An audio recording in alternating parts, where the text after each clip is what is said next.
most nature you're going to get in Philadelphia. It's along the water, it's a nice view. I'm looking forward to when it's finished because it's a little bit bumpy right now.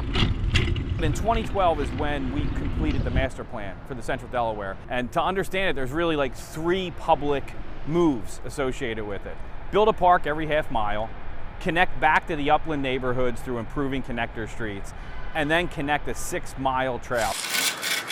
That is what we're constructing now, the center section of that trail between Washington Avenue and Spring Garden Street. It's the largest section, about 2 miles.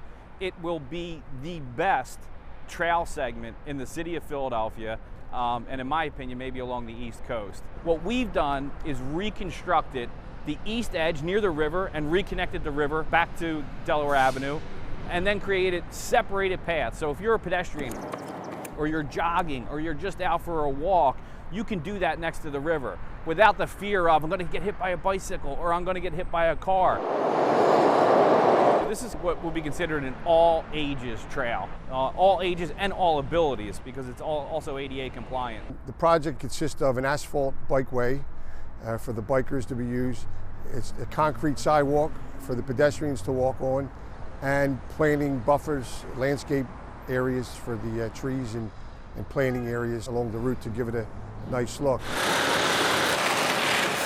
I can't wait until the construction is done because that's been sort of an extra challenge that I've had to work into my workouts. A big challenging part of the project is the utilities. You realize that in order to fit the trail in here, we had to move the trail out 5 foot into the existing Columbus Boulevard.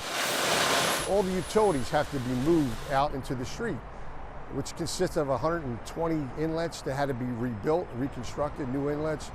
Every hydrant had to be reconnected and moved out into the street. We started the project last June. COVID bumped us back a few months. We were supposed to start in February. Since then, we've been working diligently. We have a lot of crews out here working. We're back on track. We're back on schedule here. If that's how long it takes to make sure that it's safe and it's going to be as good as it is right here, then it's worth the wait. With each of our projects, the Waterfront Corporation does significant public outreach. We heard over and over again, connect us back, give us this opportunity, make it safer, make it pleasant.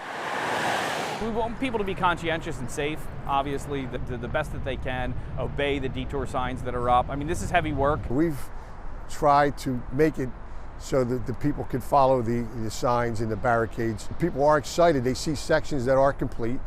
And I just want to tell them to be safe, stay out of the construction area, let us get our job done. We also understand, though, that it's nice weather now. People want to be outside. We learned with COVID that people really wanted to get out on the river and on the park network, but just be careful. Pay attention to the signs. There's great people here that are working on site for the contractors and construction management companies. Grab somebody, ask them, hey, where am I supposed to be? There's like 120 solar lights that are going to be up and down the trail. There's over 70 acres of ground planting that's going to buffer all the traffic and noise from Delaware Avenue into the recreational segment that's here. So it will literally be the gold standard of trail recreational segments in the city of Philadelphia. One of the principles of the master plan and the principles of the work that DRWC does in all of the public space and the connector streets connecting back to the neighborhood and the different trail nodes and segments is that leverages interest and private development. So we see up and down the waterfront now the different private developers coming to the waterfront and saying, hey, that's a benefit. The city, the residents, and the potential users of a residential project see the trail and that park network as a real benefit to them. So we see more and more development happening on the waterfront with the ultimate goal of creating a new neighborhood, a waterfront neighborhood in the city of Philadelphia that's vibrant and mixed use, people living, working, dining on the waterfront, and that's really well connected back into the city so that it feels like part of the fabric to cure what the Interstate 95 construction separated from the city.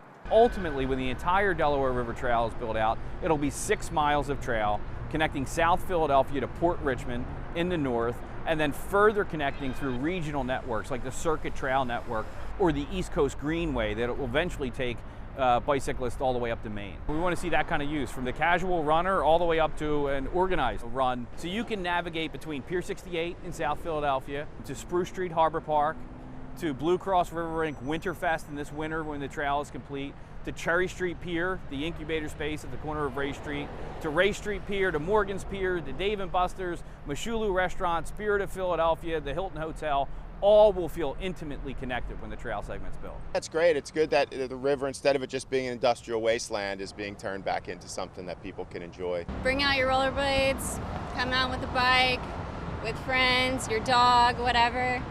It's a good time.